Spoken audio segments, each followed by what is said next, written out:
जादुई अंडे की खेती। कविता और मोहन नामक दो पति पत्नी बाजार में अंडे बेचने का काम करते थे। अंडे बेचने का काम उनका पारिवारिक काम था। पहले मोहन के पिता बाजार में अंडे बेचा करते थे। उनके बाद अब मोहन और कविता ने मिलकर इस काम को अच्छे से आगे बढ़ाया था। मोहन के पास बहुत सारी मुर्गियां थी, जिस कारण उसे कभी भी बाहर से अंडे मंगवाकर बेचने की जरूरत नहीं पड़ी और उसको अच्छा खासा मुनाफा होता था। मोहन और कविता मुर्गियों का बहुत अच्छे से ख्याल रखते थे और दोनों मिलजुल कर अंडे की दुकान चलाते थे। मोहन की माँ उनके बच्चों के साथ घर पर रहा करती थी। एक दिन मोहन देखता है कि उसकी दुकान के पास एक और अंडे की दुकान खुल गई है। अरे कविता, वो देखो, किसी ने अंडे की दुकान खोली है। हाँ, लेकिन इनको गांव में तो मैंने पहले कभी नहीं देखा। लगता है गांव में नए आए हैं। चलो, हमें क्या, हमारे ग्राहक हमेशा हमसे ही अंडे लेते हैं और आगे भी हमसे ही लेते रहेंगे। वो अंडे की दुकान मदन नामक आदमी की थी, जो कुछ समय पहले ही अपनी पत्नी के साथ शहर से आया था। मदन देखता है कि सभी लोग अंडे लेने सामने मोहन के पास जा रहे थे और उसके पास कोई भी अंडे लेने नहीं आ रहा था। लगता है मुझे कुछ करना होगा ताकि लोग मुझसे ही अंडे लेने आए। मदन अपनी दुकान के बाहर 5 रुपए के 2 अंडे लिख देता है और बाजार में घूमते हुए लोग जब उसे देखते हैं, अरे भाई, वो अंडे वाला 5 रुपए के 2 अंडे बेच रहा है और मोहन तो 5 रुपए का बस एक ही अंडा बेचता है। चलो चलो, आज इससे ही अंडे लेते हैं।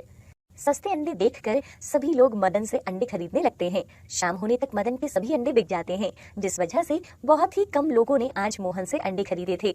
अरे, आज तो बहुत सारे अंडे बच गए हैं। इस नए अंडे वाले की वजह से आज हमसे बहुत कम लोगों ने अंडे खरीदे हैं। अरे कोई बात नहीं कविता, काम में तो ये सब चलता रहता है। रात होने पर मदन अपनी पत्नी के साथ बैठकर पैसे गिन रहा था। आज तो अच्छी कमाई हो गई। सस्ते और मुफ्त की चीजों के पीछे लोग पागलों की तरह भागते हैं। लेकिन इतने सस्ते अंडे बेचकर हमें क्या बचेगा? अरे, मैं तो 5 रुपए में 3 अंडे भी बेच सकता हूँ, क्योंकि मैं बाजार से पुराने अंडे ले आता हूँ जो मुझे बहुत सस्ते मिल जाते हैं। तुम्हारी ना इन्हीं हरकतों की वजह से हमें अपना गांव छोड़कर यहाँ आना पड़ा। अब तुम यहाँ पर भी गलत तरीके से काम करोगे। अरे, सही रास्ते में कुछ कमाई नहीं होती। वैसे भी मैं बस अंडे ही तो खरीद कर बेच रहा हूँ। और वो वहां से उठकर चला जाता है। अगले दिन मदन और मोहन दोनों अपनी दुकान खोलते हैं। सभी लोग मदन के बजाय आज मोहन से ही अंडे खरीदते हैं। एक आदमी मदन के पास आता है। आइए बाबूजी, कितने अंडे दूं आपको? अरे, मैं कल यहाँ से 10 अंडे लेकर गया था, उसमें से 5 अंडे तो खराब ही निकले और बाकी के 5 अंडे ये लो और मुझे मेरे पैसे वापस दो। अरे बाबूजी, शायद गर्मी से खराब हो गए होंगे। आज तक मोहन भाई ने मुझे एक अंडा भी खराब नहीं दिया। सस्ते के लालच में मैं यहाँ गया था। और मदन उसके पैसे वापस कर देता है। इसी तरह बहुत से लोग मदन के पास आते हैं और उसे बहुत खरी खोटी सुनाते हैं। अब सभी मोहन से ही अंडे खरीद रहे थे और शाम होने से पहले ही उसके सारे अंडे बिक जाते हैं। देखा कविता, आज हमारे सारे अंडे बिक गए। तुम बेवजह ही परेशान हो रही थी। दूसरी तरफ मदन से किसी ने भी अंडे नहीं खरीदे। जब तक ये मोहन यहाँ अंडे बेचता रहेगा तब तक मेरे से कोई अंडे नहीं खरीदेगा। मुझे इसका कुछ न कुछ करना ही होगा। रात होने पर मदन मुर्गियों के घरों में आग लगा देता है, जिस वजह से मोहन की सभी मुर्गियां मर जाती हैं। अरे, यहाँ आग कैसे लग गई? मैं थोड़ी देर पहले ही तो मुर्गियों को दाना डाल कर गया था। इस हादसे के कारण मोहन और उसके परिवार को बहुत बड़ा झटका लगा था। कविता, ये हमारा पारिवारिक काम था, इसके अलावा तो मुझे और कोई काम नहीं आता। अब हम क्या करें? क्यों ना आप बाकियों की तरह बाहर से अंडे लाकर बेचो। नहीं कविता, अंडे की स्वच्छता के कारण ही लोग हमसे अंडे खरीदने आते थे। अगर अब वो ही नहीं रहेगी तो इतने सालों से जो हमने नाम कमाया था सब मिट्टी में मिल जाएगा। तो अब हम क्या करेंगे? ऐसे ही सोचते सोचते बहुत दिनों तक वो अपनी दुकान नहीं खोलते और इसका फायदा मदन उठाता था। वो अब अंडे तो अच्छे लाता था, लेकिन महंगे दामों पर बेचता था।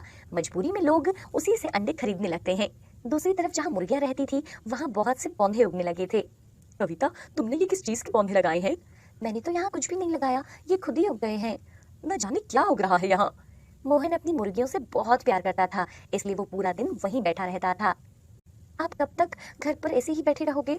माँ जी की दवाई और बच्चों की स्कूल की फीस भी तो देनी है। तुम चिंता मत करो, मेरे पास जो पैसे हैं मैं कल बाहर बाजार से ही अंडे खरीद लाऊंगा। वो मदन अंडे वाला लोगों को बहुत महंगे दाम पर अंडे बेच रहा है। सभी लोग मेरा इंतजार कर रहे हैं। अगली सुबह जब मोहन अपनी मुर्गियों के खेत में जाता है तो वो देखता है कि सभी पेड़ पहले से बड़े हो गए हैं और उन पर कुछ अंडे की तरह दिखने वाला फल लगा हुआ था। ये क्या हो सकता है?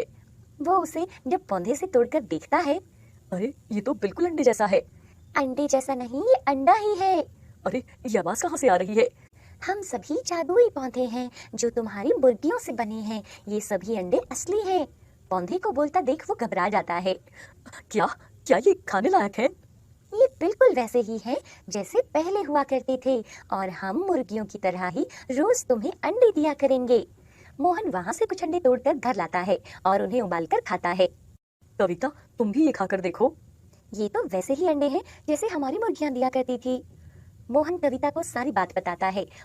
और वो खेत से सभी अंडे तोड़कर अपनी दुकान पर बेचने लगता है। मोहन को देखकर सभी लोग वापस उसी से अंडे खरीदते हैं और मदन के पास से कोई अंडे नहीं लेता था। अरे ये फिर से आ गया, लगता है ये मुर्गियां ले आया होगा। आज रात उनका भी काम तमाम कर दूंगा। रात होने पर मदन फिर से उसी खेत में जाता है। अरे यहाँ तो कोई मुर्गी नहीं दिख रही, इसने तो यहाँ पौधे लगा रखे हैं। तभी मदन को पौधे अपनी शाखाओं में जकड़ लेते हैं। अरे अरे ये क्या है, अरे कोई मुझे बचाओ। तभी वहां मोहन आ जाता है। मदन तुम यहाँ क्या लेने आए थे? घबराहट में मदन मोहन को सारी बात बता देता है। मुझे माफ कर दो मोहन, मैंने ही तुम्हारी मुर्गियों के घरों में आग लगाई थी। मुझे माफ कर दो, मैं तुम्हें अपनी शक्ल कभी नहीं दिखाऊंगा। मोहन के बोलने पर पौधे उसे छोड़ देते हैं। मदन दुम दबाकर वहां से भाग जाता है और अपनी पत्नी के साथ गांव छोड़कर वहां से वो चला जाता है। इसके बाद मोहन और कविता का काम अच्छे से चलता रहता है।